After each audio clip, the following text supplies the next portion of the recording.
अगर आप नए हैं तो हमारा चैनल सब्सक्राइब करें और बेल आइकन को प्रेस करें ताकि आपको हमारे आने वाले वीडियोस के नोटिफिकेशन सबसे पहले मिले।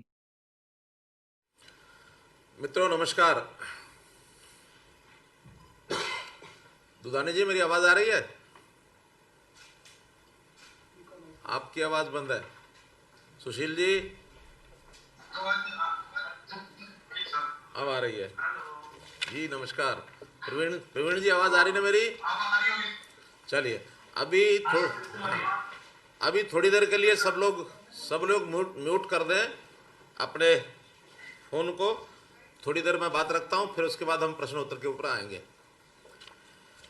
मित्रों, जैसा हमको मालूम है कि केंद्र सरकार में मोदी जी की सरकार, ये उसकी दूसरी टर्म, उसका 1 साल ये 2 दिन पहले 30 तारीख को पूर्ण हुआ।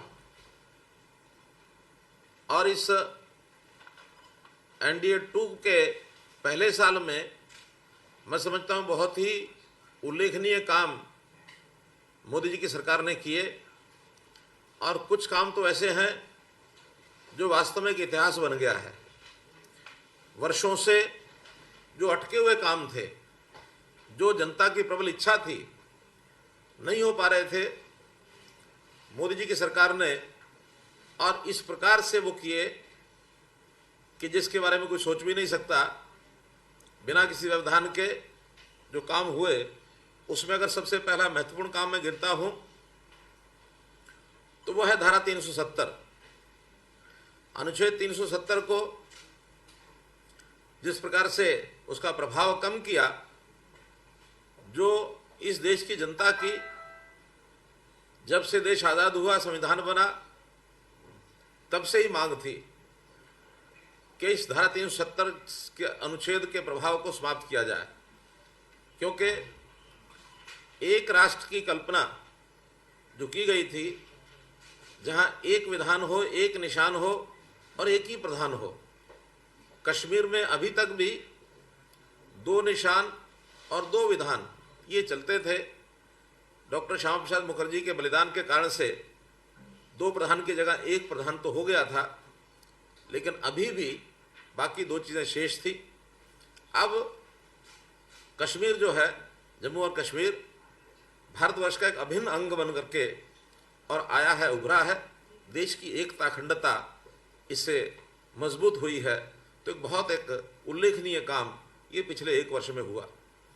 और इसी में अगर दूसरा विषय मैं जोड़ता हूं तो वह नागरिक संशोधन जो कानून बना, जिसको हमने सीएए कहा, जिससे जो 3 देश हैं, पाकिस्तान, बांग्लादेश और अफगानिस्तान, वहाँ से वर्षों से जो नागरिक उत्पीड़ित होकर के भारतवर्ष में आए थे, उनको नागरिकता नहीं मिल रही थी, उनके नागरिकता का रास्ता खुला।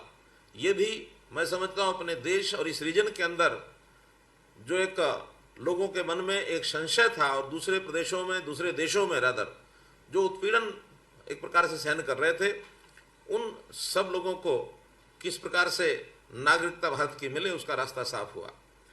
तीसरा बड़ा काम, राम जन्मभूमि पर भव्य राम मंदिर का निर्माण। यह भी कोई सोच नहीं सकता था कि इतनी आसानी से इस काम को आपसी समझ के साथ बैठ करके और सुप्रीम कोर्ट के निर्णय के माध्यम से ये भी संपन्न होगा। बहुत सूझबूझ के साथ इस काम को भी, यानी एक प्रैक्टिकल रूप दे करके, और इस मांग को भी, जनता की जो वर्षों पुरानी मांग थी, ये तो सैकड़ों वर्षों पुरानी मांग कह सकते हैं, इस देश की थी, उसको भी पूरा कराया है। इसी प्रकार 3 तलाक ये जो कानून है, मुस्लिम महिलाओं के उत्थान के नाते से जो एक उत्पीड़न मुस्लिम महिलाओं का ऐसा माना जाता है, उनको उसमें से बाहर निकाला।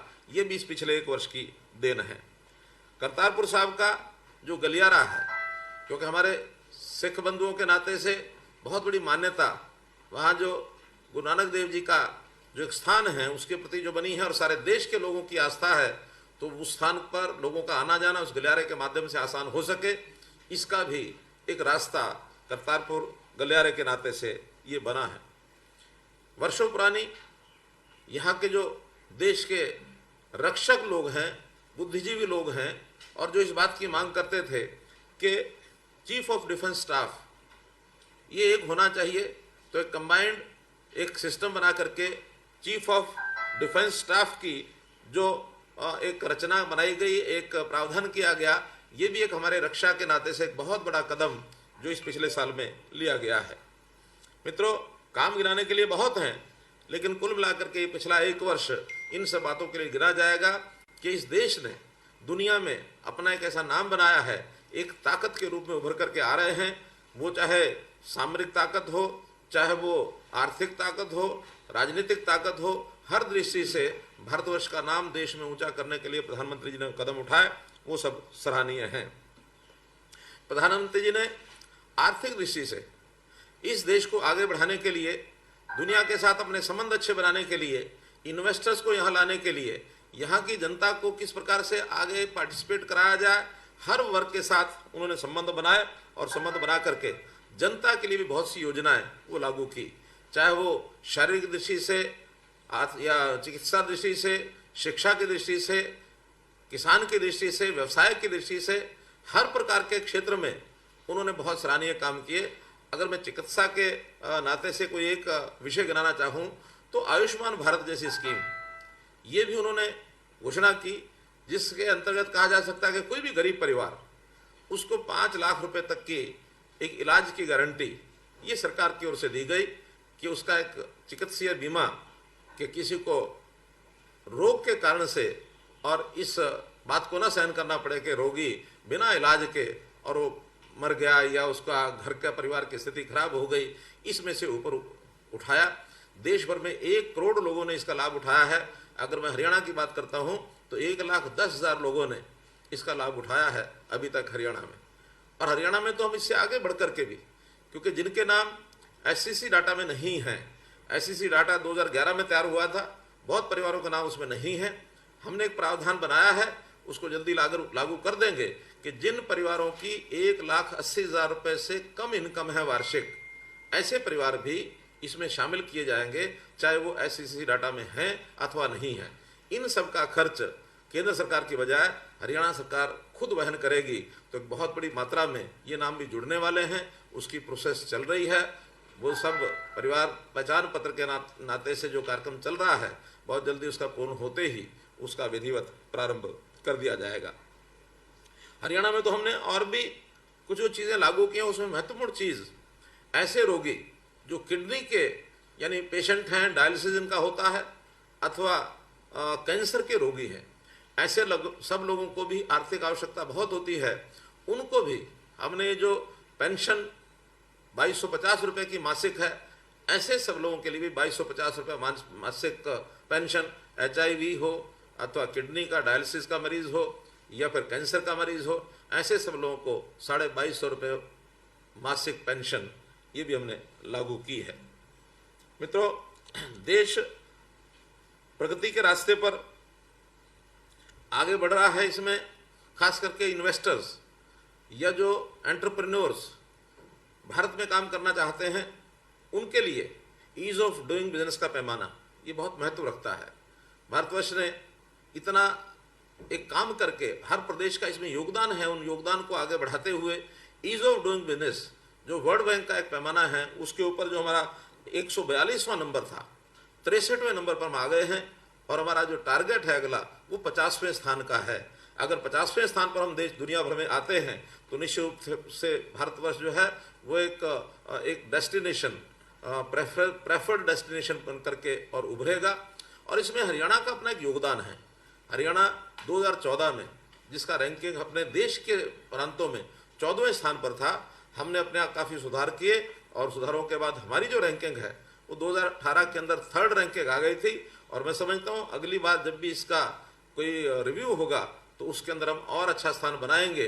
लेकिन अभी कोरोना के कारण से अगला जो रिव्यू इस समय होना था वो कुछ दिन के लिए रुका है और कोरोना की समाप्ति के बाद नेक्स्ट रिव्यू में हम और इसमें बेहतर अपना स्थान बनाएंगे, ऐसा मुझे लगता है।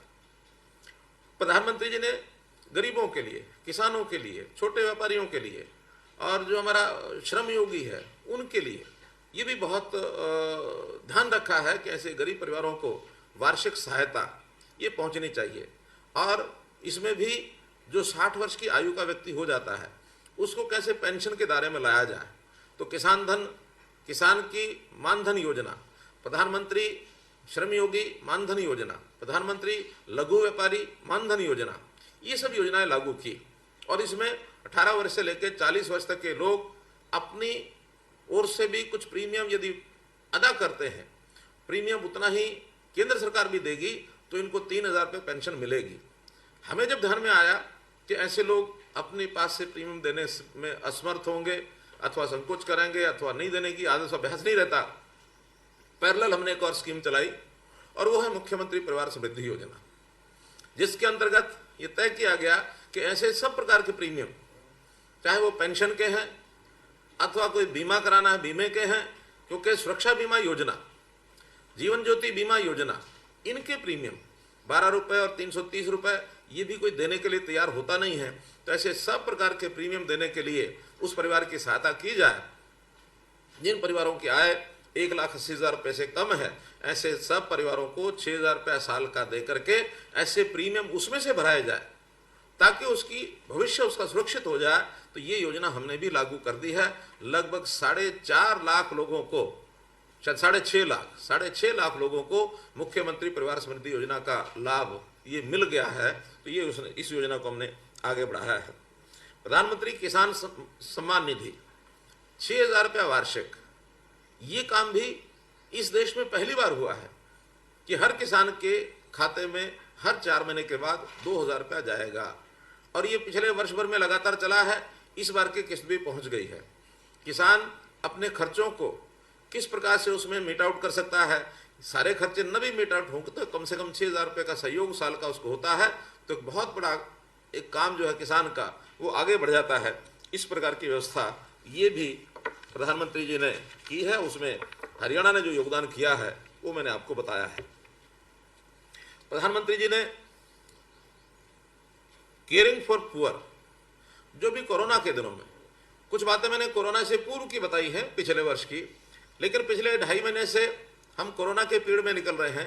तो कोरोना के अंतर्गत जो उन्होंने घोषणाएं की, इस देश को आत्मनिर्भर बनाने के लिए हर व्यक्ति का योगदान हो, तो उस नाते से 20 लाख करोड़ रुपए की जो घोषणाएं की गई, एक पैकेज दिया गया, उसके अंतर्गत बड़ा जो एक लाभ दिया गया एमएसएमई को।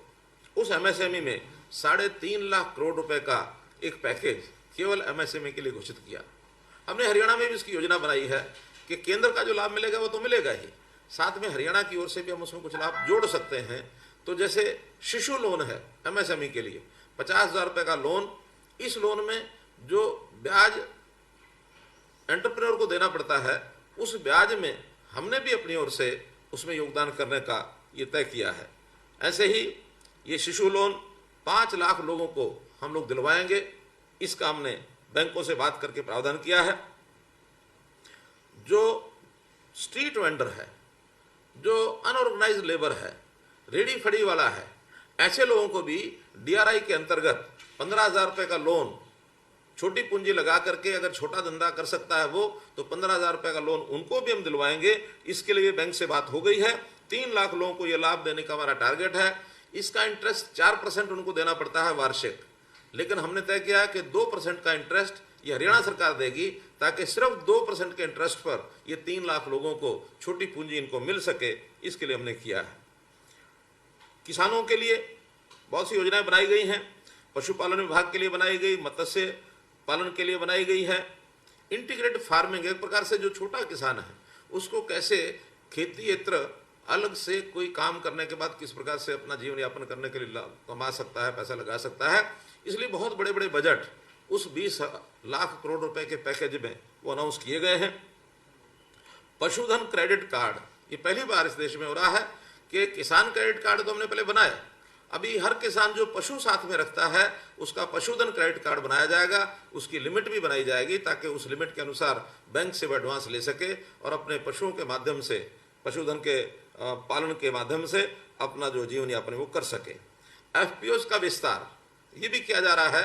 देश भर में हजारों यानी जो एफपीओज की घोषणा की गई है उसमें हमें भी 500 नए एफपीओज ये बनाने का अवसर मिलेगा। इसमें भी किसान जो अपनी फसल का उत्पादन करता है उसकी जो बिक्री है वो एक फार्मर्स प्रोड्यूसर्स ऑर्गेनाइजेशन बना करके और उसकी बिक्री वो ठीक ढंग से कर पाएगा, ताकि ये सारी चीज़ें आगे बढ़ने के बाद किसान को एक फ्रीडम होगी अपने उत्पाद को बेचने की, एक ऑर्गेनाइज तरीके से आगे बढ़ने की। और किसान के लिए और बहुत से काम किए हैं, जैसे कल ही हमने ध्यान किया कि एमएसपी ये रिवाइज किया है, और इस एमएसपी रिवाइज करने में 14 फसलों का जो एमएसपी रिवाइज किया है, किसी में 10% है, किसी में 15% है, किसी में 8% है। तो हर प्रकार के रिवीजन के बाद और आज किसान की आमदन जो है 2-2.5 हज़ार रुपया एकड़, ऐसे सारे जो एमएसपी के रिवाइज रेट्स हैं उसमें बढ़ी है। किसानों के लिए 1 लाख करोड़ रुपए का एक पैकेज किया गया है इंफ्रास्ट्रक्चर के नाते। तो ये जो इंफ्रास्ट्रक्चर का पैकेज है, उस इंफ्रास्ट्रक्चर के पैकेज में भी उन लोगों को अलग अलग से सुविधाएं, मार्केटिंग की सुविधा कैसे बढ़ सकती है, उसके लिए उनको आवश्यकता जो होगी उसके लिए काम किया जाएगा। इसी प्रकार ड्रायर्स मंडियों के अंदर किस प्रकार से लगाया जाए, साइलोज का किस प्रकार से मंडियों के भंडारण के लिए इसका उपयोग हम करवा पाएंगे। इसी प्रकार किसान के नाते से उसके मंडियों में उसको जितने भी लाभ पहुंचाने हैं 1 लाख करोड़ रुपए का इंफ्रास्ट्रक्चर ये उसके अंदर बनाया जाएगा ताकि उसको सुविधा हो सके। मित्रों,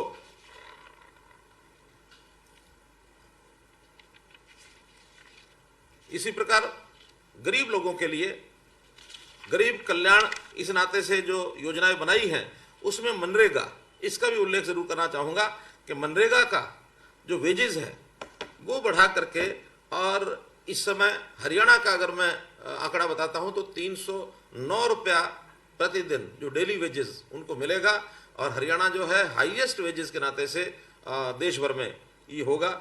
जनधन खाता 20 करोड़ महिलाओं को 500 रुपया प्रति मास 3 महीने के लिए उनके बैंक खातों में पैसे डाले जाएंगे, और कुछ और कमजोर वर्ग हैं जिनको एक मुश्त 1000 रुपया ये भी लमसम रूप में उसमें डाला जाएगा। हम लोगों ने कोरोना के समय में बहुत से काम किए हैं, तो कोरोना के समय के जो काम हैं देश भर में तो सब काम हो ही रहे हैं। हरियाणा में जैसे हम देखते हैं कि हरियाणा में कोरोना की लड़ाई बहुत बढ़िया ढंग से हमने लड़ी है, और जहाँ तक आसपास के प्रांतों में तुलना करने की बात है तो मैं समझता हूँ कि दिल्ली, राजस्थान, पंजाब, उत्तर प्रदेश, इन सब प्रांतों से घिरा हुआ हरियाणा, उसमें हरियाणा की स्थिति सब प्रांतों में बेहतर है। और एक टीम के रूप में हम लोगों ने काम किया, हर दिन जो भी आवश्यकता रही उसके हिसाब से प्रॉपरली उसका रिएक्शन वो सब हमें मिलता रहा, टीम के रूप में काम किया, और अच्छी स्थिति में आज हम हैं। सारे देश में हरियाणा की इस नाते से एक प्रशंसा हो रही है, न केवल कोरोना के जो पॉजिटिव मरीज हैं उनके लिए, बल्कि जो गरीब लोग हैं जिनके रोजगार समाप्त हो गए थे उनको फाइनेंशियल हेल्प ये भी हमने पर्याप्त भेजी है। जो हमारे मुख्यमंत्री परिवार समृद्धि योजना की बात तो मैंने बताई है, बीपीएल के परिवार, अनऑर्गेनाइज्ड लेबर, इनके भी सब मिलाकर के 6.5 लाख MMPS-Y और 9.5 लाख अन्य, ऐसे 16 लाख लोगों को 4 से 5 हज़ार रुपया ये पिछले 2 महीनों के अंदर हम लोगों ने भेजा है। जो गरीब लोग हैं जिनके राशन कार्ड नहीं बने हुए थे, ऐसे DRT डिस्ट्रेस राशन टोकन ये भी हमने 5 लाख के आसपास जारी किए हैं, ताकि कोई व्यक्ति भूखा न सोए। ये जो हमारा टारगेट है उसको हम पूरा कर सके। आज मैं दावे से कह सकता हूँ कि प्रदेश में भूख के कारण से कोई व्यक्ति सोया होगा ऐसा संभव नहीं लगता। तो इस नाते से हर घर को हमने एक एक घर में परिवार में जा जा करके, हमारी जो लोकल कमेटीज़ हैं उन्होंने एक प्रकार से एक सर्वे करके और जो नाम हमको भेजे उन सब के DRT बनाए गए, उनको दिए गए। इसी बीच में प्रोक्योरमेंट का अपने आप में एक बड़ा विषय, किसान की प्रोक्योरमेंट 75 लाख मीट्रिक टन ये गेहूं हमने खरीदा, 1800 परचेज सेंटर्स और मंडियां उनके माध्यम से, और ऐसे ही 7.5 लाख मीट्रिक टन सरसों ये हमने खरीदी है। निर्विघ्न सारा काम लगभग पूर्ण हो चुका है। 1-2 दिन पेमेंट, जो कुछ पेमेंट्स लेट जरूर हुई, लेकिन वो भी व्यवस्था को ठीक करने की दृष्टि से थोड़ा सा देरी हुई, लेकिन 1-2 दिन के अंदर अंदर सारी जितनी पेमेंट लोगों की बची है किसानों की वो सब उनको पहुंच जाएगी। जहाँ तक उद्योग का विषय है, इंडस्ट्री, इसको भी सुचारू ढंग से हमने यानी चलाया है, पूर्ण किया है, इसके जो प्रतिबंध थे वो समाप्त किए हैं, और लगभग 50,000 जो छोटे बड़े एंटरप्रेन्योर्स हैं, चाहे इंडस्ट्री हैं, चाहे उसमें व्यावसायिक संस्थान हैं, सब मिला करके 36 लाख लोगों को काम करने के लिए परमिशन ये दे दी गई है। अब सभी इंडस्ट्रीज प्रयास हमारी ओर से यानी सरकार की ओर से तो खोल दी गई हैं, उनके अपने कारणों से अगर कोई को कमी होगी तो उसको अपना पूरा करेंगे, लेकिन हमने इतने लोगों को और काम में दिया है। जहाँ तक एक मजदूरों की कठिनाई जो आई थी, उस मजदूरों की कठिनाई को भी हमने बहुत ही सुव्यवस्थित ढंग से, चाहे खेती के मजदूर थे, चाहे इंडस्ट्री के मजदूर थे, जो लोग घर जाना चाहते थे, उनको अपनी व्यवस्थाओं से हमने लगभग यानी 3.5 लाख लोगों को 96 ट्रेन, 5500 बसों के ट्रिप्स, ऐसे हर प्रांत के लिए जहाँ की आवश्यकता थी उन प्रांतों को भेजा और ये अपने पास से पैसा खर्च के भेजा है। हालांकि बहुत प्रांतों की ओर से, खास करके अगर मैं बिहार की बात करता हूँ तो वहाँ के मुख्यमंत्री का पत्र आया कि हम इसमें पैसे का योगदान करना चाहते हैं। हमने तुरंत कहा कि नहीं, ये मजदूर जो यहाँ काम करते थे इनका हरियाणा निर्माण में भी अपना एक योगदान है, और आखिर हरियाणा का मजदूर हो या कहीं देश में किसी और प्रांत का मजदूर हो, हम उसमें अंतर नहीं समझते हैं। कारण क्या कि आखिर हरियाणा के निर्माण में ये लोग काम करते हैं। देश हमारा एक है, हम एक देश के वासी हैं। खास करके संकट के समय हमें इस प्रकार से ये छोटे दायरे समाप्त करके संकट में एक दूसरे का सहयोग, साथ सहायता करनी चाहिए, वो हमने किया है। हमारे अपने लोग थे इसलिए हमने किया है, हमने किसी पर एहसान नहीं किया है। तो मैंने पत्र का उत्तर भी इसी बात को लेकर के दिया था कि हमारे अपने भाई हैं, बंधु हैं, इसलिए इनकी सहायता करना ये हमारा फर्ज है। ये काम भी हमने उसमें पूरा किया है। शिक्षा का जहाँ तक विषय है, शिक्षा के संबंध में चूंकि डिस्टेंसिंग के कारण से, सोशल डिस्टेंसिंग, स्कूल में विद्यार्थी बच्चे जा नहीं सकते, तो उनको ऑनलाइन शिक्षा के ये सारे प्रावधान किए हैं। जो परीक्षाएं रह गई थी उन परीक्षाओं को लेने के लिए भी आगे की योजना बन गई है, लेकिन बिना परीक्षा भी अगली कक्षाओं में बच्चे पढ़ाई कर पाएंगे। बहुत आवश्यक जो परीक्षा होगी वही उसको बाद में देनी होगी, अन्यथा सब बच्चों को हमने अगली कक्षाओं के लिए भेज दिया है। और शिक्षा भी कैसे हमारा शिक्षा का सिस्टम सुधरे, हम अभी से नहीं बल्कि जब हमारा बजट सेशन था तब से आपने देखा होगा कि हमने शिक्षा के सुधार के लिए इस बार बजट में खूब बढ़ोतरी की थी। 13.8% ये बजट हमारा इस बार शिक्षा में हमने लगाया था, जो पिछले बार के बजट से 1.5 गुना से भी ज़्यादा वो बजट इस बार हमारा है। और इसमें खास करके ग्रामीण क्षेत्र के अंदर अच्छी शिक्षा का स्तर हो तो आदर्श संस्कृत स्कूल ब्लॉक वाइज ये खोलने की हमने योजना बनाई है। जो गांव हैं उनके अंदर जहां 2 या 2 से ज़्यादा प्राइमरी स्कूल हैं, उनमें एक एक प्राइमरी स्कूल को इंग्लिश मीडियम एक प्राइमरी स्कूल के रूप में विकसित किया जाए, और वो बैग फ्री प्राइमरी स्कूल होगा, बस्ता मुक्त। बस्ता ले जाने की आवश्यकता नहीं होगी, बल्कि बच्चे अपनी पुस्तकें वहीं रख के आएंगे और वहीं पढ़ाई करेंगे। तो इस प्रकार से प्राइमरी स्कूलों के स्तर को भी बढ़ाना, सीनियर सेकेंडरी स्कूल के लिए जैसे आदर्श संस्कृत स्कूल की बात की है मैंने, उसको आगे बढ़ाना, ये सारे काम हम कर रहे हैं और इसके लिए पर्याप्त हमने बजट भी हमने किए हैं। विद्यार्थियों के लिए एक बड़ा काम जो हमने भी किया वो है एजुकेशन लोन पर इंटरेस्ट की माफ़ी। जो विद्यार्थी एजुकेशन लोन लेकर के अपनी पढ़ाई कर रहे हैं और जिनका भी मूल राशि की वापसी शुरू नहीं हुई है, ऐसे सब विद्यार्थियों के एजुकेशन लोन के ऊपर 3 महीने का जो इंटरेस्ट है, जो लगभग 50 करोड़ रुपया बनता है, ऐसे 3 महीने का लोन, इनका इंटरेस्ट, उसकी माफ़ी भी हमने की है, जो एक बड़ी राहत उनके लिए ये सिद्ध होगी। किसानों के लिए भावांतर भरपाई योजना ये भी हमारी बरकरार चल रही है। किसी प्रदेश में ऐसी योजना नहीं है जैसी हमने बनाई है। सब्जियां और कुछ फसलें, 19 सब्जियां और फसलें ऐसी हैं जिसमें भावांतर भरपाई योजना के माध्यम से हमने पिछले वर्ष में 610 करोड़ रुपया ये खर्च किया है। उसके अंदर सब्जियां भी हैं, उसमें बाजरा भी है, उसमें सरसों भी है। ऐसी जो फसलें जिसका हमको घाटा होता है वो सरकार उसके घाटे की भरपाई करती है। ये सब हमने पूर्ण किया है। पावर, बिजली विभाग, इसमें भी इंडस्ट्री की डिमांड थी, वो भी हमने पूरी की है कि 25% जो 3 महीने का फिक्स चार्जेस थे मार्च, अप्रैल और मई के, इसको अप्रैल, मई, जून के, इसके 3 महीने के जो हमारे फिक्स चार्जेस है वो एक नियम बना करके उनको हमने माफ़ किया है। और जो 75% की बिजली जो पावर, फिक्स पावर के चार्जेस हैं, अगले 6 महीने में उनको डेफर किया है, जुलाई से दिसंबर तक वो उसको दे सकेंगे। फसली ऋण, उसकी जो राहत योजना ये हमने बनाई थी 4,10,000 किसान उसका लाभ ले चुके हैं। 1,314 करोड़ रुपए का उनको ब्याज और जो पेनल्टीज थी वो उनकी माफ हुई हैं। और इस योजना को वैसे तो पिछले साल खत्म हो जानी चाहिए थी, लेकिन अभी चूंकि कोरोना का पीरियड है, इस योजना को भी हमने 30 जून तक बढ़ा दिया है ताकि जो किसान रह गए होंगे वो इसका लाभ ले सकें। नलकूप पावर बिल माफी योजना, इसमें भी 1,12,000 किसानों ने लाभ उठाया है। 23 करोड़ का इसमें लोगों को लाभ हुआ है। 4,000 नई मोटर्स ट्यूबवेल कनेक्शन जो बाकी थे 5 स्टार के वो लग गए हैं। मोनोब्लॉक की मोटर्स के लिए किसानों को फ्री छोड़ दिया है कि वो अपनी मोटर अपने आप खरीद करके और उसमें लगा सकते हैं। मित्रों, केंद्र सरकार ने अटल भूजल योजना एक योजना शुरू की, और इसका मैं उल्लेख इसलिए करना चाह रहा हूं कि एक बड़ी योजना हमने भी हरियाणा में बनाई है, और वो योजना है मेरा पानी मेरी विरासत। पानी के संकट को देखते हुए हम पानी को कैसे बचाएं, आने वाली पीढ़ियों को जमीन के साथ विरासत में पानी भी दे करके जाएं, तो ये एक बड़ा लक्ष्य सामने रख करके धान के किसानों को हमने अपील की है कि जो ज़्यादा गहराई पानी चला गया, 40 मीटर से नीचे जहाँ पानी चला गया है, वहाँ के किसान 50% धान की बिजाई कम करें। उसके अंदर कुछ छूट भी हमने दी है, लेकिन इसका सहयोग हमको देश में यानी केंद्र सरकार भी दे रही है। प्रधानमंत्री जी ने घोषणा की है अटल भूजल योजना, और जिसके लिए 763 करोड़ रुपया ये हरियाणा को मिलने वाला है। इस 763 करोड़ रुपए के माध्यम से हम बोरवेल्स लगाएंगे ताकि पानी की रिचार्जिंग हो सके।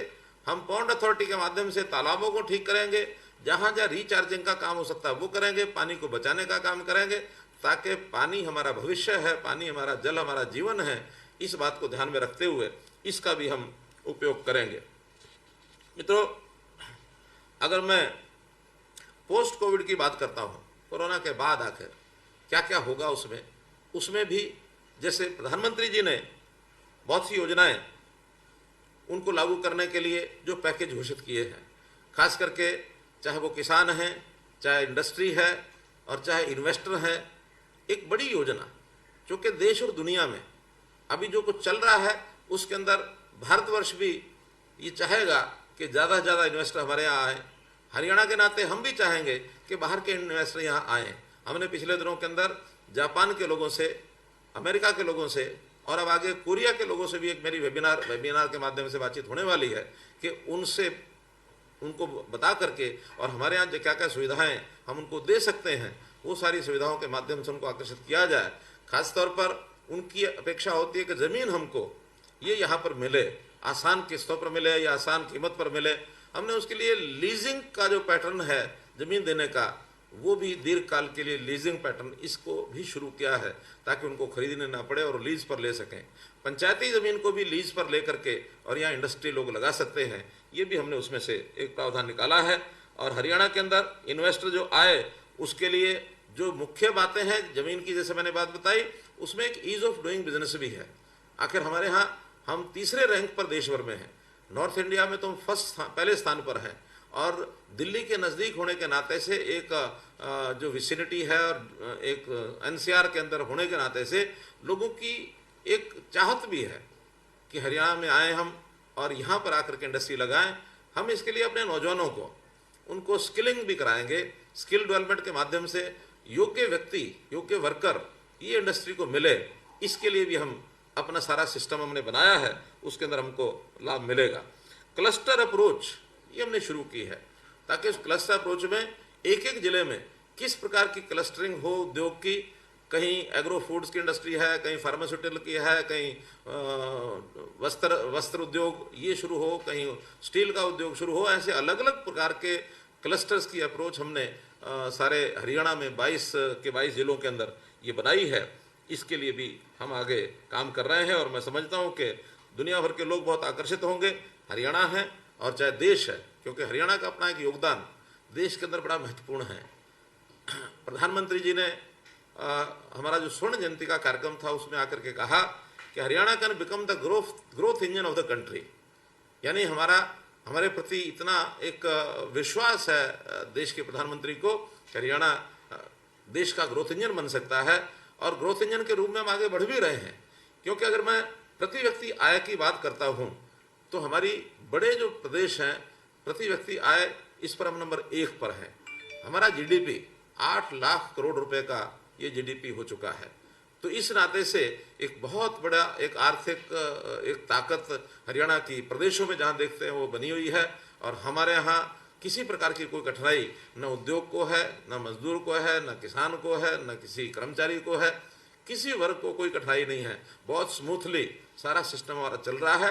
और आगे चल करके हम जो मैन टू मैन अप्रोच, हर व्यक्ति से संपर्क, यानी आयु 0 से लेके और भगवान को प्यारे होने तक हर व्यक्ति की संभाल करने का हमारा मैकेनिज्म ये हम खड़ा करने जा रहे हैं, ताकि किसी भी वर्ग का कोई भी व्यक्ति हो, वो बालक हो, विद्यार्थी हो, व्यवसायी हो, रोजगार वाला हो, वो किसान हो, दुकानदार हो, महिला हो, बुजुर्ग हो, हर प्रकार के रोगी हो, स्पोर्ट्स पर्सन हो, फौजी हो, एक्स सर्विसमैन हो, हर प्रकार के व्यक्ति का हम उसकी चिंता करेंगे।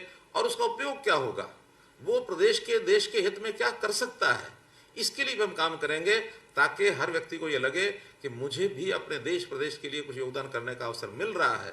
उसमें निश्चित रूप से पत्रकार, फोटोग्राफर, कलाकार, गीतकार, संगीतकार ये भी होंगे। तो इन सब बातों को हम ध्यान रखते हुए अपने इस प्रदेश को आत्मनिर्भर प्रदेश बनाएंगे, ताकि आत्मनिर्भर भारत बनने में हमारे प्रदेश का पूर्ण योगदान हो सके। इतनी सब बातें आपके सामने मुझे रखनी थी। अब मैं समझता हूँ कि जितना समय और बाकी है, आप लोगों में से कुछ बंधु कुछ बात बताना चाहेंगे, पूछना चाहेंगे, सुझाव देना चाहेंगे। आपके सुझाव भी आमंत्रित हैं, और कोई कड़वी बात हो तो वो भी हमको बताने में न चूकें। इसलिए निश्चित रूप से अमित जी। हाँ, प्रवीण जी।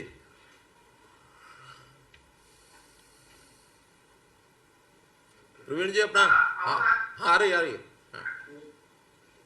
सर, सवाल ये था कि आप कह रहे हैं कि एमएसपी रिवाइज कर रही है केंद्र सरकार जो है, तो ऐसे में धान की एमएसपी भी रिवाइज होगी, बढ़ेगी, और लेकिन हम कह रहे हैं कि धान कम है किसानों का, तो विकल्प क्या है? देखिए, जब एमएसपी बढ़ती है तो वो कॉस्ट ऑफ प्रोडक्शन के हिसाब से बढ़ती है। जहाँ हमने धान की एमएसपी को बढ़ने की बात देखी है, सुनी है, वहाँ पर उसके विकल्प के रूप में जो हमने बातें कही हैं, चाहे वो मक्का है, चाहे कपास है, चाहे सब्जियां हैं, चाहे फल हैं, चाहे दालें हैं, उनका भी एमएसपी बढ़ा है। अगर हम मक्का की बात करूं, धान की तो बढ़ोतरी हुई है शायद 53 रुपए, और मक्का की बढ़ोतरी हुई है 90 रुपए। तो हमारी बात तो उसमें पूरी हो जाती है कि मक्का को ज्यादा प्राथमिकता दी गई है धान की बजाय। धान को उसकी कॉस्ट अगर बढ़ी है तो उसको भी बढ़ाएंगे, लेकिन इसका अर्थ ये नहीं कि कॉस्ट को यानी उसका नजरअंदाज करेंगे। हर चीज की कॉस्ट बढ़ी है, लेकिन उसमें बढ़ोतरी आगे कितनी की गई है वो मक्का की धान से ज्यादा की गई है। इसलिए हमारा विकल्प के रूप में मक्का बोने के हमने सुझाव दिया। हाँ दिनेश जी। कि जेई सिविल का रिजल्ट कब आउट होगा? बहुत जल्दी हो जाएगा, 31 मई तक होना था, लेकिन बीच में एक जो डी ग्रुप के वेटिंग वाले लोग थे 4500, उनके रिजल्ट में 2-3 दिन ज़्यादा लग गया। वो हमारे लिए प्राथमिकता इसलिए थी कि वो टाइम बाउंड था, इसलिए उसको अब शायद कर दिया होगा या आजकल में हो जाएगा। और जैसे वो होता है उसके तुरंत बाद जेईज का 7 तारीख तक मैं समझता हूँ रिजल्ट आ जाना चाहिए।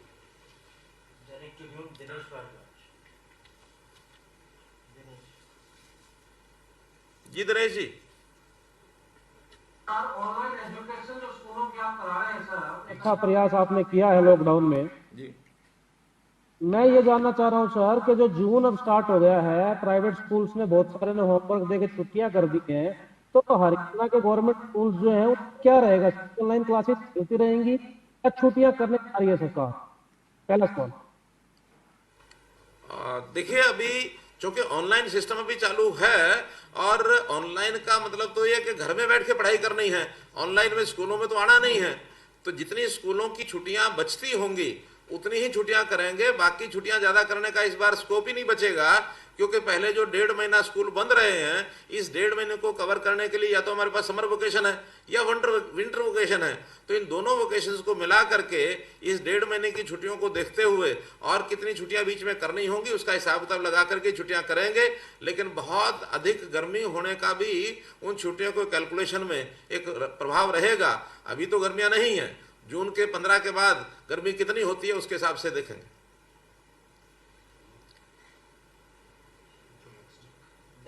मास्टर सुशील भार्गव। जी सुशील जी। सर मेरा एक सवाल है, जी। आप हर साल देश को बचाने के लिए, प्रबंधन के लिए मीटिंग करते हैं, बहुत सी मीटिंग भी होती है। रात के समय में ही 6 महीने पहले मीटिंग होती है, अब की बार मीटिंग हुई नहीं है क्योंकि ये मानसून आने वाला है, 10-15-20 दिन बाद आ जाएगा और हर चीज की आ रही है आपके पास। कोई मीटिंग सुशील जी आवाज ब्रेक हुई, आपकी समझ आया नहीं सारा प्रश्न, थोड़ा धीरे से बोल के बताओ एक बार।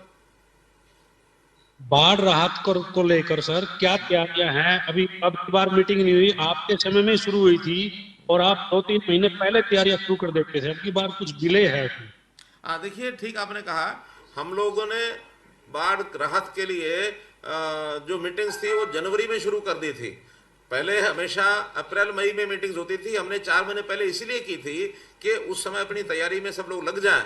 अभी भी इस बार हमने जनवरी मीटिंग की थी और उसके ऊपर काम लगातार मार्च तक तो चलता ही रहा, लेकिन अप्रैल के महीने में कुछ काम रुके होंगे ऐसा मैं मानता हूं। उसकी कल हमारी फिर 4 तारीख को, आज 2 तारीख है, 4 तारीख को दोपहर को फिर मीटिंग हमने रखी है, बुलाई हुई है कि बाढ़ के जितने भी पेंडिंग ऐसे काम हैं वो जो हो गए हैं ठीक है, अगर रह भी गए होंगे तो शीघ्र अपने जून के महीने में उसको पूरा करें। परसों ही हमने मीटिंग बुला रखी है इसकी। दैनिक जागरण अनुराग अग्रवाल। अनुराग जी। जी अनुराग जी। अनुराग जी आवाज नहीं आ रही। Times of India Manveer Saini. आवाज आ रही है सर? हाँ ठीक है अनुराग जी, आइए आइए। हाँ नमस्कार सर। नमस्कार नमस्कार। सर अभी आपने किसानों के लिए बहुत सारी घोषणाएं की हैं। आपने एक महत्वाकांक्षी योजना चलाई थी किसानों के लिए, धान की खेती, कम करोड़ के विकल्प भी आपने दिए थे, लेकिन ये योजना सिरे नहीं चढ़ पाई, आपको इसको स्वैच्छिक करना पड़ा, तो एक इसका आप कारण क्या मानते हैं? दूसरा, किसानों की पेमेंट का एक बड़ा इशू है। आप 72 घंटे में किसानों की पेमेंट देने की बात कही थी, लेकिन अभी तक किसानों को 15 दिन से पेमेंट नहीं मिल पाई, इसकी क्या स्थिति है? देखिए अनुराग जी, पहली बात तो जो आप मेरा पानी मेरी विरासत उसमें धान की फसल वाला विषय कहा, आपने ये कहाँ से सुन लिया मालूम नहीं कि योजना सिरे नहीं चढ़ पाई। ये योजना बराबर चल रही है और इस योजना के अंतर्गत अभी तक 50 लाख हेक्टेयर इतनी जमीन के किसानों ने ये लिख करके दे दिया है कि हम धान नहीं बोएंगे और हम जो है धान के अलावा बाकी फसलें बोएंगे, और उन्होंने अपना क्लेम भी किया है, यानी जब भी वो फसल बोलेंगे उसके बाद उस मुआवजे को उनको दिया जाए। उनको फसल बुआई के तुरंत बाद 2000 रुपया और जैसे मंडी में उनकी फसल आएगी उसके समय 5000 रुपया एकड़ ये दे दिया जाएगा। और न केवल 5 और 2 7,000, बल्कि उनकी जो फसल का प्रधानमंत्री फसल बीमा योजना में प्रीमियम जो बनता है लगभग 750 रुपया एकड़ का, वो भी सरकार देगी।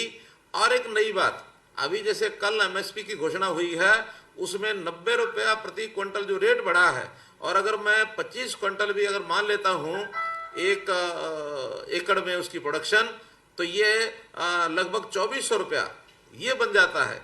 तो 24 7 31 और 70 10,100 रुपये ये एडिशनल मिलने वाला है किसानों को अगर वो धान नहीं बोता है तो, और इस ओर आकर्षण उनका बढ़ रहा है। हमने तो केवल एक ही बात का स्पष्टीकरण दिया, ये जो विपक्ष के लोग बार बार के प्रतिबंध लगा दिया, प्रतिबंध लगाया, प्रतिबंध केवल हमने पंचायती जमीन है उस पर लगाया है। प्राइवेट जो किसान है जिसकी अपनी जमीन है उसके ऊपर प्रतिबंध नहीं है, उसको हमने अपील की है, और अपील भी इस बात की है कि हमने पानी बचाना है। धान के विकल्प तो 10 हो सकते हैं, लेकिन आप सब और किसान हम सब मानते हैं कि पानी का कोई विकल्प नहीं है। पानी बचेगा तो हमारा कल जिंदा रहेगा, और पानी समाप्त हुआ तो हमारी अगली पीढ़ियां, आने वाली पीढ़ी हमको सबको गालियां देगी कि हमारे जो पूर्वज हैं विरासत में केवल सूखी जमीन दे गए, पानी नहीं दिया। तो इसलिए ये बात जब अपील मैंने किसानों की की है, मेरा 6 ब्लॉक्स में जाना हो गया, 8 में से 2 ब्लॉक में अगले सप्ताह जाऊंगा। 6 के 6 ब्लॉक्स के किसानों से मेरी बात हुई, उन्होंने कहा कि नहीं आपकी बात ठीक है, केवल बाढ़ग्रस्त जो एरिया है, फ्लडेड एरिया, वहां पर क्या किया जाए, इतना सा विषय शेष है, और वो बहुत थोड़ा एरिया, ज़्यादा नहीं है, 2-3 ब्लॉक में घग्गर के किनारे, उन ब्लॉक्स में क्या करना होगा, वहाँ पानी की रिचार्जिंग के, जैसा मैंने बताया अटल भूजल योजना, उसके अंतर्गत कोई योजनाएं बनाई जाएंगी ताकि पानी को ऊपर उठाया जाए। और अगर पानी का लेवल ऊपर उठता है फिर धान की बुआई करने में भी कठिनाई नहीं है, दिक्कत नहीं है। इसलिए ये योजना सफल है, इसमें कहीं कोई दिक्कत नहीं है। ये विपक्ष के लोगों का जो शोर शराबा है वो कई बार वो क्या बोलते हैं, नगाड़ा अंधेरे में तीर मारते हैं, उन्होंने मारे हैं और हमें उसका फर्क पड़ता नहीं है। किसान भी समझता है कि वो किस भाषा को किस ढंग से बोलते हैं। उनको जब मुद्दा नहीं होता तो ऐसे ही कुछ ना कुछ, फिर अनुभव किसका कितना है और कौन कितनी बार बना है, ये सब वो बोलते रहते हैं। उसका तो मैंने बता दिया था उस दिन, और अनुभव का उन्होंने बताया कि मेरे 15 साल का अनुभव है, वो भी आज आपको बता देता हूँ। उस नाते से भी वो बहुत पिछड़ गए हैं। वो कहते हैं कि 8 बार चुनाव लड़ा, 4 जीते, कितने परसेंट हुआ, कितने परसेंट हुआ? 50।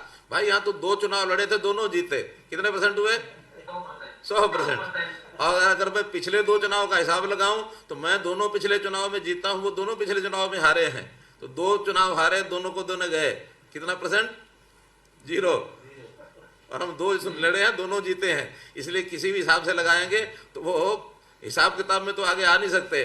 बाकी जो कुछ होगा फिर देखेंगे। तो कुल मिला करके दूसरा विषय आपने कहा 72 घंटे की पेमेंट, हमने कहा है, निश्चित कहा है। और ये 72 घंटे की पेमेंट, इस बार पेमेंट के मामले में थोड़ा विषय में स्पष्ट करना चाहूँगा कि किसान को सीधी पेमेंट की जाए, ये एक प्रावधान हमारा 3 साल से चल रहा है। और 3 साल से लगातार हम आड़तियों से भी बात कर रहे हैं। आड़ती हमेशा हर बार कहता है इसी वर्ष छोड़ दें, इस वर्ष हमारे माध्यम से करें, अगले वर्ष किसानों को देना। इस बार थोड़ा सा हमने उसमें थोड़ी सख्ती जब की तो उस समय किसानों के आग्रह को ध्यान में रखते हुए एक प्रावधान ये किया कि आप पहले हमको दे दें और हम सीधा किसानों को देंगे, और इसके लिए जो मॉनिटरिंग है वो सरकार करे।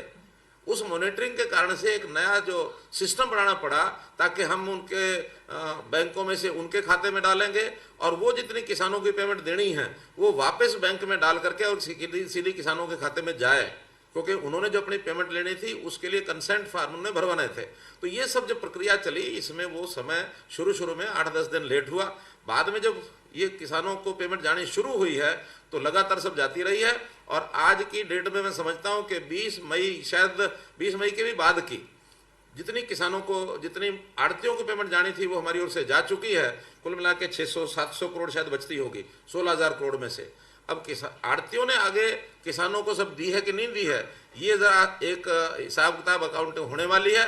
अगर आड़ती लेट करते हैं, किसान को पेमेंट नहीं देते हैं, तो उसका ब्याज भी किसानों को मिलेगा जो आड़ती देंगे। इसलिए वो सारा प्रावधान चल रहा है। पहली बार ऐसा हुआ है कि किसान के खाते में लाखों करोड़ों रुपया उनके खाते में सीधे गए हैं। अन्यथा आड़ती अपने पास रखते थे, कब देते थे कब नहीं देते थे, उनकी अपनी अंडरस्टैंडिंग चलती थी। इस बार उस अंडरस्टैंडिंग को हमने तोड़ा है। हमने कहा नहीं, किसान के खाते में एक बार जाना चाहिए, बाद में किसान जब चाहे जिसको मर्जी दे, लेकिन चूंकि अनाज किसान का है इसलिए किसान के खाते में उसकी कीमत पहुंचनी चाहिए। इस आग्रह को करते हुए, और इसमें बहुत से व्यापारियों ने, बहुत से आड़तियों ने साथ भी दिया है। कुछ एक व्यापारी ऐसे हैं जिन्होंने इसमें थोड़ा अड़चन पैदा की, लेकिन अगली बार और स्पष्ट हो जाएगा कि किसान को सीधी उसकी फसल की पेमेंट जाए, इसका हम सुनिश्चित प्रबंध करेंगे।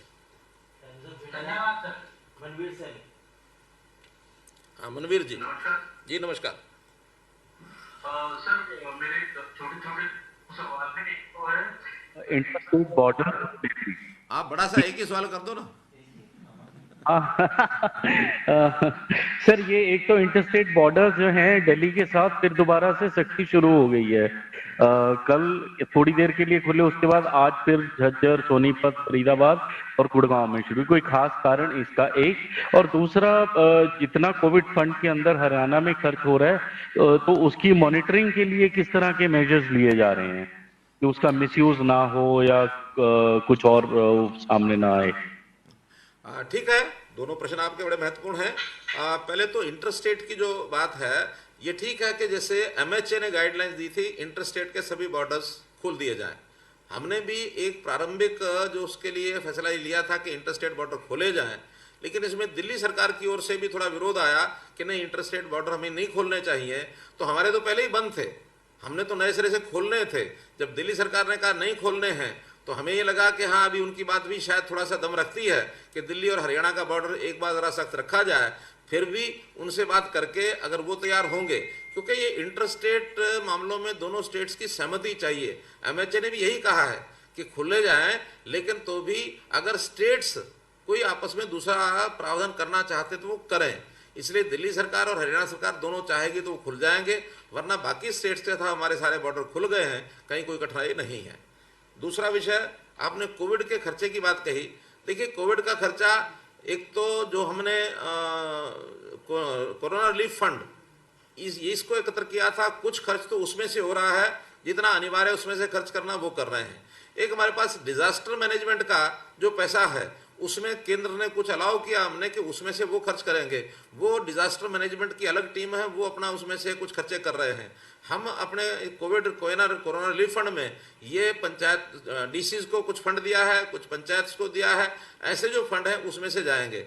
इसी प्रकार से कुछ जो हमारे डिपार्टमेंट्स के खर्चे हैं, हेल्थ डिपार्टमेंट का है वो अपने ढंग से करेंगे, मेडिकल कॉलेज का डिपार्टमेंट का वो करेंगे, अर्बन लोकल बॉडीज अपने ढंग से करेंगे। इसलिए सभी डिपार्टमेंट्स के निश्चित काम हैं, जो निश्चित काम है वो अपने ढंग से खर्च कर रहे हैं। कोई सारे का सारा खर्च एक जगह से होगा और वो बड़ा मिसमैनेज, ऐसा नहीं है। हर एक चीज़ की मैनेजमेंट है, हर एक चीज़ का जो उसका खर्चा होगा उसका अकाउंट उनको रखना पड़ेगा, उसका ऑडिट होगा, कहीं कोई खर्च ऐसा नहीं है।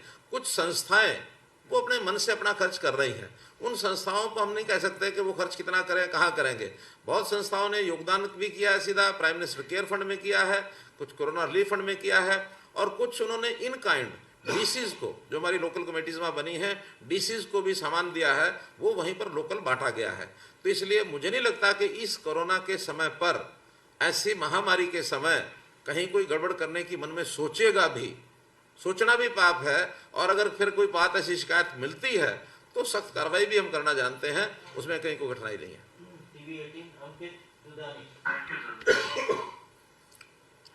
हाँ अंकित जी।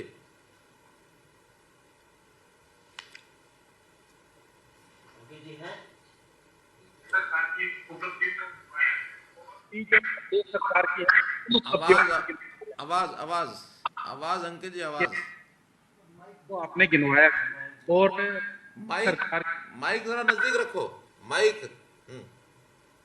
मैं ये कह रहा था कि कितना सरकार की उपलब्धि है वो भी आपने गिनवाई है, और एक सरकार की जो पहले ठीक से माइक लगा लो, फिर बोलो, लगा लो आराम से, लगा लो।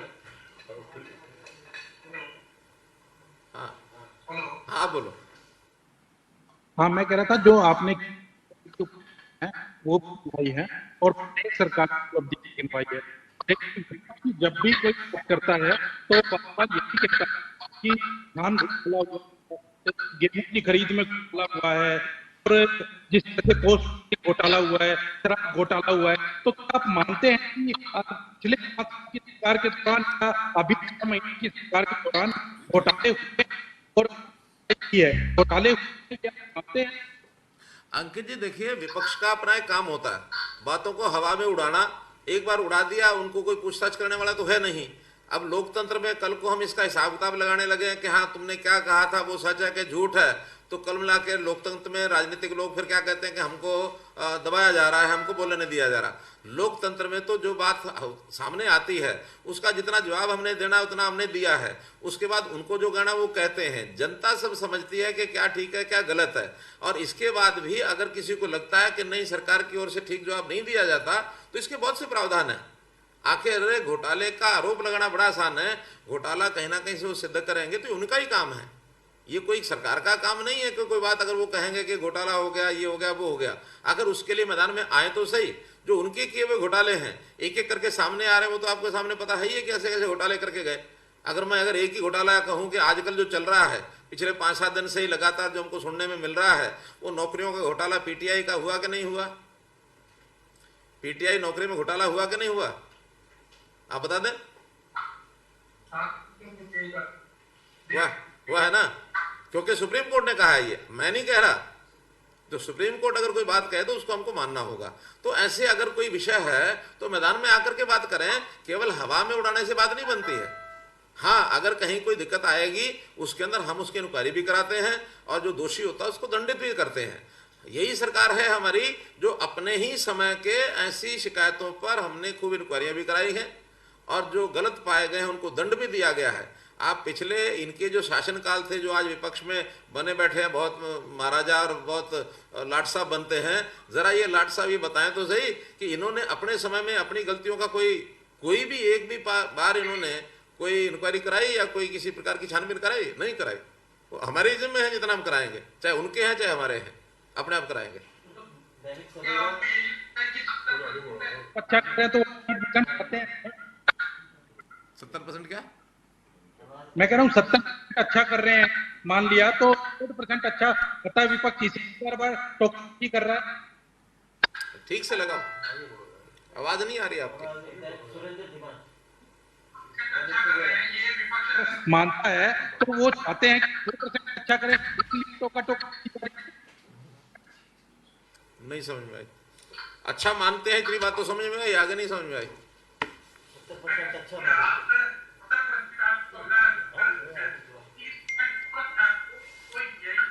नहीं, ये 70 और 30 की बात कहां से आई है? 70 और 30 की बात आई कहां से? विपक्ष तो कह रहा है 0% है, विपक्ष तो कह रहा है 0% है, 70 तो आप ही बना रहे हैं। चलिए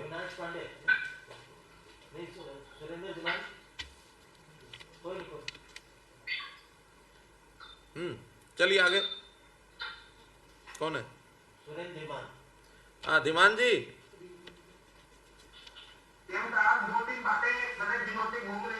हाँ हाँ इशू बने हुए हैं। हाँ एक तो विषय है जो अर्बन लोकल बॉडी का जो विषय अनिल विज ने बनाया है। उन्होंने कहा है कि सीधे चुनाव नहीं होना चाहिए और सरकार का फैसला गलत हो गया, उसको पुनर्विचार करना चाहिए। और एक शराब घोटाले पे एससीआईटी गठित करना चाहते थे, एसपीटी गठित की, और जिन अधिकारियों को लगवाने चाहते थे वो अधिकारी ने लगाए। दूसरा जो निवेश आपके ने जो 2-3 देशों के इन्वेस्टरों से बात की है, वो कितना आ सकती है हमारे पास, एक इशू ये है। और चौथा राजस्व अब कितना है हमारे पास, कितना हमें खर्च लिया है।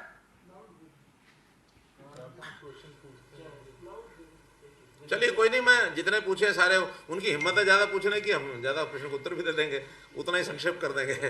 पहली बात तो है कि आपने यूएलबी की बात कही। देखिए सरकार का एक निर्णय है और उस निर्णय में सब लोगों का सामूहिक निर्णय है, और कल को बदलना होगा तो सामूहिक रूप से ही बदलेंगे। लेकिन इसका जो फीडबैक है वो हमारे पास अच्छा है। सब लोगों का फीडबैक ये है कि डायरेक्ट इलेक्शन अच्छी चीज़ है और इसी को आगे करना चाहिए। हमने अर्बन लोकल बॉडीज में करवाया है। अब किसी अलग मत को भी अगर कोई रखता है तो उनसे जब हम बातचीत करेंगे, इंटरनल बातचीत में सारा विषय पता लग जाएगा किन कारणों से कौन उसको ठीक बताता है, कौन उसको गलत बताता है। अभी वो फैसला जो सरकार का वही है जो पहले हो गया है। दूसरा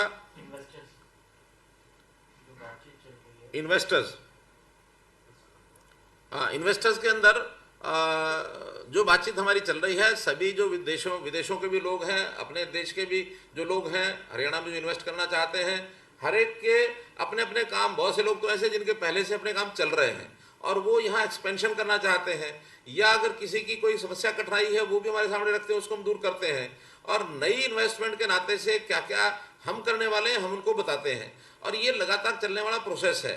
जैसे पिछले हमने 4 साल पहले भी इन्वेस्टर समिट किया था। वो इन्वेस्टर समिट में यानी लगभग 1 लाख करोड़ रुपए से ज़्यादा इन्वेस्टमेंट तो उसकी हो चुकी है। और जब 1 लाख हुई है तो कोई एक दिन में नहीं हुई है, ये धीरे धीरे होती है बातचीत के माध्यम से। अब जो बातचीत हुई है उसमें से कहीं कोई हिसार एयरपोर्ट के नाते से कोई इंटरेस्टेड है, कहीं कोई ये हमारा पानीपत के अंदर वस्त्र उद्योग के अंदर वो इंटरेस्टेड है, कहीं फार्मास्यूटिकल उस नाते से इंटरेस्टेड है, कुछ योजनाएं हमारी अपनी सरकार की भी हैं जिसको हम चलाएंगे। तो इस नाते से एक एक चीज़, फुटवेयर वाले जो हैं वो अपना एक पार्क बनाना चाहते हैं। तो ये चीज़ें अभी भी लगातार चल रही हैं और हर दिन कोई ना कोई छोटा बड़ा उद्योग उसमें खुलता है। बड़े उद्योग को तो कई बार हम ध्यान कर लेते हैं, छोटे उद्योग हम ध्यान ही नहीं करते हैं। और मुझे लगता है कि पिछले इन 4 सालों में, 5 सालों का जो हमारा टर्म है, 20,000 जो छोटी छोटी इकाइयाँ वो और खुली हैं।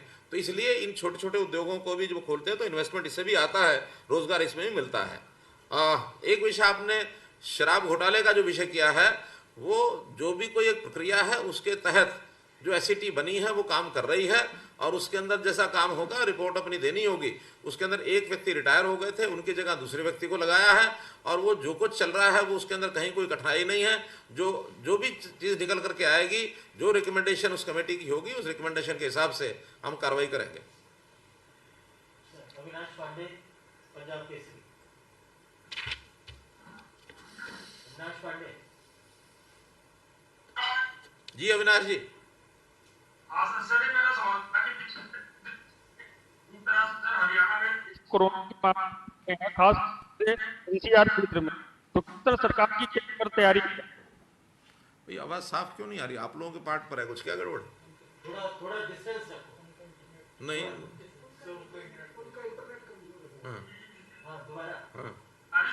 आ रही आवाज सर? अब ठीक।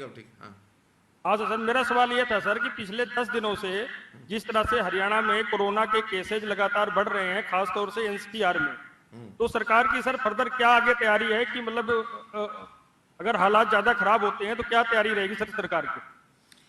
देखिए, पहली बात तो यह है कि जिस दर से बाकी प्रदेशों में बढ़े हैं कोरोना के केस, उसके हिसाब से तो अभी भी हम बहुत सुरक्षित हैं। अभी पूरे प्रदेश भर में 2000 के आसपास, 2200 के आसपास पॉजिटिव आए हैं और उसमें भी लगभग 1000 वो ठीक हो चुके हैं। 1000 केसेस ऐसे हैं जो पॉजिटिव हैं और जो पिछले 7-8 दिन के ही, शायद 10 दिन का ही ये आंकड़ा है सारा। 10 दिन पहले वाले सारे केसेस जो है वो ठीक हो चुके हैं।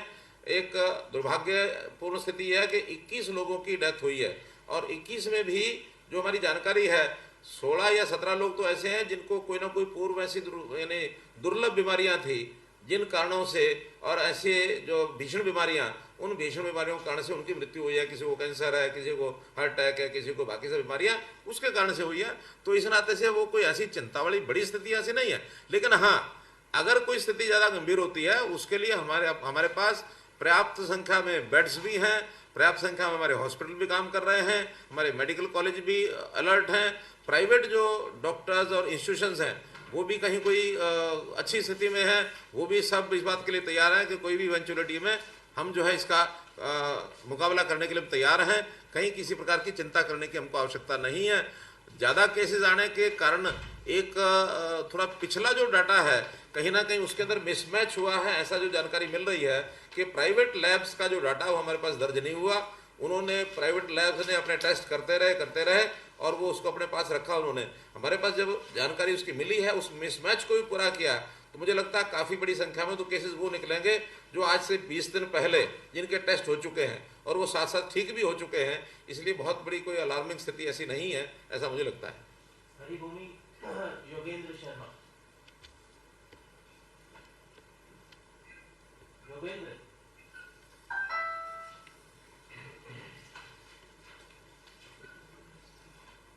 जी, योगेंद्र जी।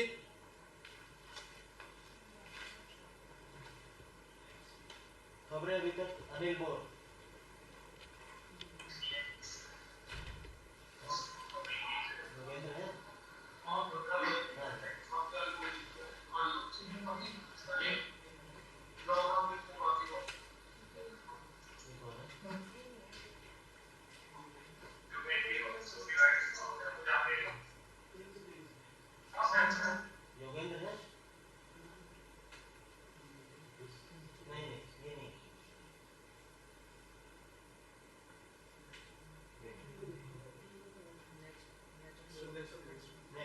अनिल मोर, खबरें अभी तक।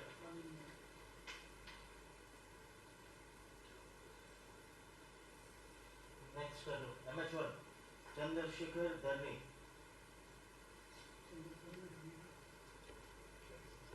सीजन आ रहा है, बिजली ज्यादा हो, जो स्टूडेंट अपनी शिक्षा ऑनलाइन, उनकी क्या बिजली बिजली सर, बिजली की समस्या ना हो। अच्छा चंद्रशेखर जी, बिजली के बारे में देखिए, हमारी पिछले 2 साल से बिजली की कोई समस्या प्रदेश में नहीं है, अभी भी नहीं है। हमारे पास बिजली पर्याप्त है और बिजली जो कभी पहले ग्रामीण क्षेत्र में भी 10-11 घंटे दिन में आती थी, अब वहाँ 16 घंटे भी, हर एक गाँव में 16 घंटे पर्याप्त आती है।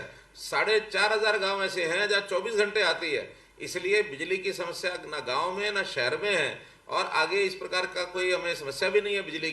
बिजली की मात्रा हमारे पास जितनी खपत है उससे ज़्यादा आज भी है, इसलिए बिजली के बारे में चिंता करने की जरूरत नहीं। उनको लेके कहीं ना कहीं विरोध देखा जा रहा है, उसके बारे में क्या पॉलिसी रहेगी गवर्नमेंट की? कई लोगों ने, कई संगठनों ने विरोध किया यूनिवर्सिटी के एग्जाम्स को लेकर।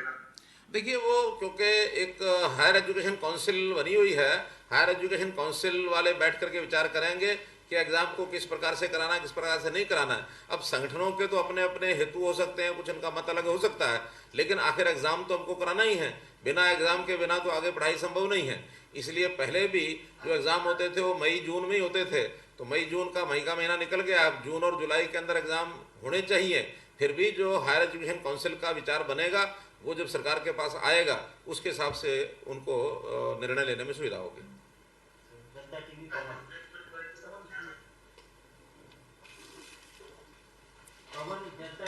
पवन जी, पवन सिंह सर। जी नमस्कार। नमस्कार। हाँ सर, आपने बजट पेश किया था 2020-21 का 1,42,000 करोड़ का बजट आपने फरवरी के आखिरी हफ्ते में पेश किया था। मार्च में हमारे सामने एक बड़ा जो है वो खड़ा हो गया। तो ऐसे में सर 1,42,000 करोड़ का 2020-21 का बजट था, उस अब सर क्या करेगा आपने? अब 2020-21 के बाद रेवेन्यू हमें मई अप्रैल मई में। आवाज थोड़ा साफ करो जरा, एक बार आवाज फिर दोबारा से। सीएम साहब, आपने एज ए फाइनेंस मिनिस्टर 2020-21 का बजट 1,42,000 करोड़ का पेश किया था, लेकिन हमारे सामने मार्च में एक बड़ा संकट आ गया जो अभी तक जारी है। रेवेन्यू आपके पास उस तरह से नहीं आ पाया है, तो इस बजट जो आपने 1,42,000 करोड़ का रखा था, अलग अलग विभागों में आवंटन था, कोई कटौती करने का या फिर कोई रिवाइज बजट का कुछ विचार है सर? देखिए पवन जी, एक तो केंद्र सरकार ने हमको दो सुविधाएं दी हैं। एक मीन्स क्या होता है, ways and means. Ways and means की लिमिट थोड़ा बढ़ाई गई है ताकि हमें आवश्यकता पड़ने पर वहां से फंड लेकर के हम उपयोग कर सकते हैं। वो रिजर्व बैंक के फंड्स होते हैं, उसका उपयोग हम कर सकते हैं। ऐसे ही दूसरा FRBM की जो लिमिट है वो लिमिट 3% की होती है, उसको केंद्र सरकार ने 5% कर दिया है। 2% की बढ़ोतरी का मतलब ये है कि हम उसमें 15-20 हज़ार करोड़ रुपया वहाँ से भी अगर चाहें तो इस कोरोना की जो आई स्थिति है निपटने के लिए वो भी लिया जा सकता है। लेकिन अभी तो जो कि वर्ष का 2 ही महीने निकले हैं, अप्रैल और मई।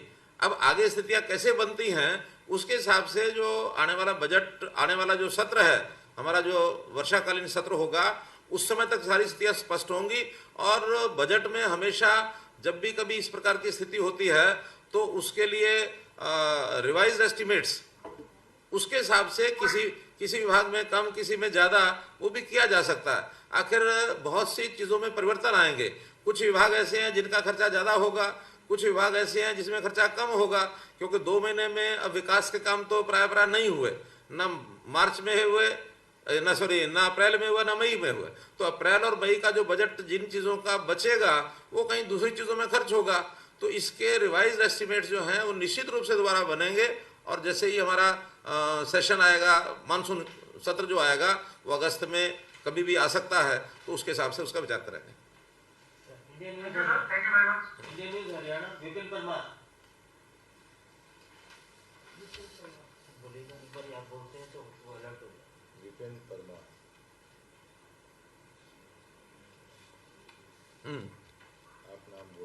विपिन परमार,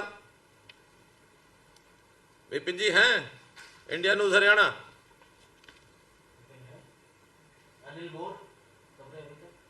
अनिल मोर वो भी नहीं है। जी टीवी से कौन है? राजन शर्मा। राजन जी हैं जी न्यूज।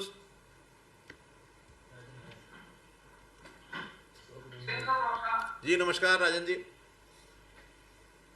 मेरा सवाल ये है कि पेमेंट की बात हो रही है किसानों की, उससे सबसे बड़ा इशू बताया जा रहा है कि आड़तियों तो सरकार की चली गई है, लेकिन जब तक किसान का गोदाम को पेमेंट नहीं मिलेगी तो गोदाम तक पहुंचाना ये किसान की जिम्मेदारी है, सरकार की आड़ती को पहचान और किसानों तक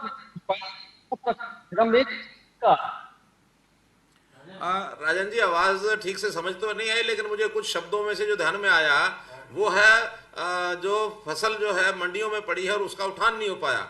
2-3 मंडियों का ही ज़्यादा विषय ये है, वहाँ के कुछ ठेकेदारों की कमी हो सकती है, वर्षा आने से कुछ अनाज भीग गया, उसकी मॉइस्चर का विषय हो सकता है, क्योंकि जो एजेंसीज हैं जिन्होंने ये उठवाना होता है, अनाज उठवाना होता है, वो मॉइस्चर वाला तो कभी भी स्वीकार नहीं करेंगे। मॉइस्चर की एक लिमिट्स होती हैं, उस लिमिट के अंतर्गत जब अनाज मिलेगा तभी उठवा के ले जाएंगे, और जैसा मौसम खुलता है तो उसमें मॉइस्चर वगैरह जैसी उसकी ठीक होगी वो उठान सारा हो जाएगा। और जहाँ कहीं कोई कमी है मानो ठेकेदारों की, हमने आड़तियों को भी ऑथराइज कर दिया है, वो भी अपना प्रबंध करके चाहे किसी ठेकेदार के माध्यम से अथवा किसानों से भी ट्रैक्टर ट्राली लेकर के वो अगर वहाँ से उठान करा के एजेंसियों में गोडाउन्स में भेज सकते हैं, उनको भी छूट दी गई है, वो भेजेंगे। और मैं समझता हूँ 2 या 3 स्थानों की ये समस्या ज़्यादा आई है, इससे ज़्यादा समस्या नहीं है। प्राय सब मंडियों से अनाज उठ गया है। थोड़ा सा एक हमने फिजिकल वेरिफिकेशन जो है कुछ मंडियों में सरसों की फसल की कराई थी, उसके लिए 3 दिन के लिए उठान रोका था, लेकिन अब वो फिजिकल वेरिफिकेशन हो गई है, वो भी अनुमति दे दी है कि उसका उठान करा के जल्दी गोडाउन में पहुंचा दें। मुझे नहीं लगता है 1-2 दिन के ज़्यादा ये समस्या आगे बढ़ेगी।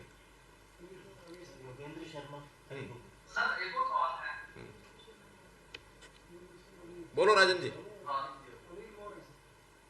केंद्र सरकार के जो 1 साल पूरे हुए उससे विपक्ष की तरफ से एक मूवमेंट चला गया स्पीक अप इंडिया, ये अलग अलग कौन कौन से इश्यूज आए 1 साल में। सर केंद्र सरकार जो अचीवमेंट है वो क्या चला नहीं समझ आए, ठीक से माइक हाँ। कि 1 साल जो केंद्र सरकार के पूरे हुए उस पर स्पीक अप इंडिया चलाया गया कांग्रेस की तरफ से कि एक इश्यू जो है वो कोई आदमी बताए सोशल मीडिया के माध्यम से। हरियाणा में सर केंद्र सरकार की जो 1 साल की अचीवमेंट है, इसके लिए क्या कुछ प्रयास जो है आप लोग करेंगे? क्योंकि ये भी सुनने में आ रहा है कि वर्चुअल रैली भी जो है हरियाणा में पहली बार करने जा रहे हैं। नहीं ठीक है, विपक्ष के लोग अपने तरीके से कार्यक्रम बनाएंगे, वो स्पीक अप इंडिया बनाए या स्टार्टअप इंडिया बनाए या स्टैंड अप इंडिया बनाए, ये उनको देखना है। लेकिन कुछ ना कुछ उन्होंने सीखा तो है, कम से कम इंडिया को उन्होंने संबोधित किया है, उनको भी ध्यान में आया कि हाँ इंडिया नाम से अगर संबोधित करेंगे तो कुछ ना कुछ उनको सुनने को मिल सकता है। तो स्पीक अप इंडिया में भी जो बोलेंगे उनको सुनना ही पड़ेगा, और सुनने के लिए उनको तैयार रहना चाहिए।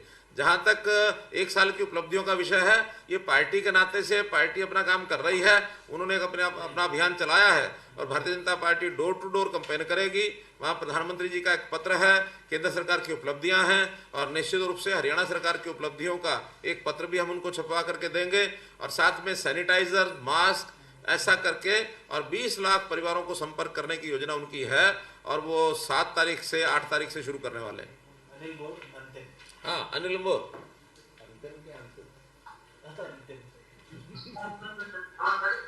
हाँ अनिल, पहला सवाल ये है कि बड़े स्तर पर मजदूरों का पलायन हुआ। कितने सवाल करोगे? इंडस्ट्री खाली है, कितने सवाल? कितने मजदूर आने में इंडस्ट्री है? अरे आपने कहा पहला सवाल, कितने करोगे? अनिल बोलो अनिल।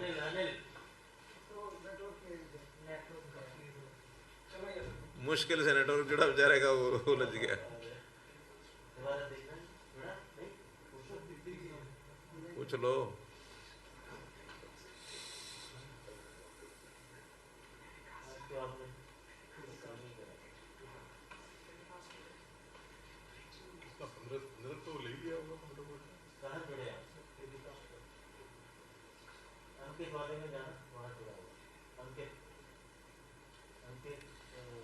अनिल कुमार कहीं हो तो ठीक है, नहीं तो टेलीफोन से बात कर लेंगे।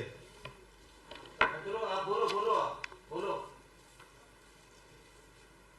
अच्छा आ रही है आवाज? नहीं आवाज नहीं आ रही अनिल जी आपकी। अनम्यूट करो, अनम्यूट। 1 मिनट लो फोन से प्रश्न दे दो, मैं जवाब दे दूं। सर बोलो अनिल।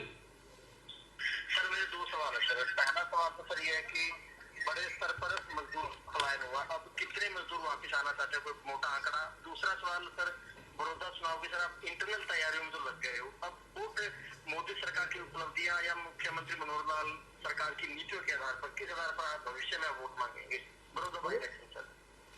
देखिए, पहली बात तो आपने जो मजदूरों की बात कही, वापस आएंगे नहीं आएंगे ये तो बात का विषय है, लेकिन पहला विषय ये है जो जाने वालों की संख्या थी हमको लगता था कि ये कोई 5-6 लाख मजदूर ऐसे होंगे जिनको हमको भेजना पड़ेगा, कुछ तो अपने आप चले गए हैं, लेकिन कल तक का जो आंकड़ा है वो 3,26,000 का है, जो हमारी सारी व्यवस्थाओं से गए हैं। 96 उसमें ट्रेन हैं, 5,5500 के आसपास बसों के जो फेरे हैं वो लगे हैं, और बाकी अब जो और हमने पता किया इसके बाद जो मजदूर हैं वो उन्होंने मन अपना बदल लिया है, कोई जाने के लिए तैयार नहीं है। इंडस्ट्री खुल गई है, उनके रोजगार चालू हो गए हैं, इसलिए जो और 2 लाख मजदूर जाने की बात पहले सोचे बैठे थे, यानी हमको लगता था 3.5 मानो 1.5-2 अपने आप चले गए और 5 तो 7 तक भी जाने की उम्मीद लगा रखी थी, लेकिन उन्होंने जाने के लिए मना किया है, तो 2 लाख तो यहीं रुक गए हैं। कुछ मजदूरों ने जो वापस आने की इच्छा जताई है, उधर से टेलीफोन आ रहे हैं इंडस्ट्री वाले लोगों के साथ। इंडस्ट्री के लोगों ने हमको अप्रोच किया कि जैसे यहाँ से भेजने की आपने व्यवस्था की थी, ऐसे उनको लाने की व्यवस्था भी आप करके दें। हम उनसे जानकारियाँ मांग रहे हैं कि कितने कितने मजदूर कहाँ से आएंगे, फिर वहाँ से वो ट्रेन से बुकिंग करा के आएंगे, क्योंकि ट्रेन तो अब चल गई हैं आज से, कल से 1 तारीख से, तो 1 जून से सभी ट्रेन चल पड़ी हैं, और वो अपने अपने हिसाब से वहाँ से वो वापस आने की जो मनस्थिति रखते हैं, उनको वापस लाने के लिए जो भी प्रबंध इंडस्ट्री के लोग चाहेंगे उस प्रकार का हम प्रबंध उनके लिए करेंगे। दूसरा विषय आपने कहा बड़ौदा का उपचुनाव। देखिए, बड़ौदा उपचुनाव तो अभी कोई तुरंत कोई सामने ऐसा नहीं है कि कब होगा कब नहीं होगा। निश्चित रूप से यह कोरोना वाले जो विषय को कैसे इस पर काबू पाया जाएगा, इसके बाद ही कभी ना कभी वो आएगा। और बड़ौदा चुनाव आया है, दुर्भाग्यपूर्ण स्थिति में से आया है, एक हमारे विधायक का देहांत हो गया इसलिए आया है। अब वो आया है तो चुनाव राजनीतिक पार्टी के नाते से हमको लड़ना है और लड़ करके जीतना भी है, इसलिए जीतने के लिए रणनीति क्या होगी, ये रणनीति ऑन एयर तो आपको बताई नहीं जा सकती, जब आप मिल बैठेंगे तब आपको बताएंगे। धन्यवाद।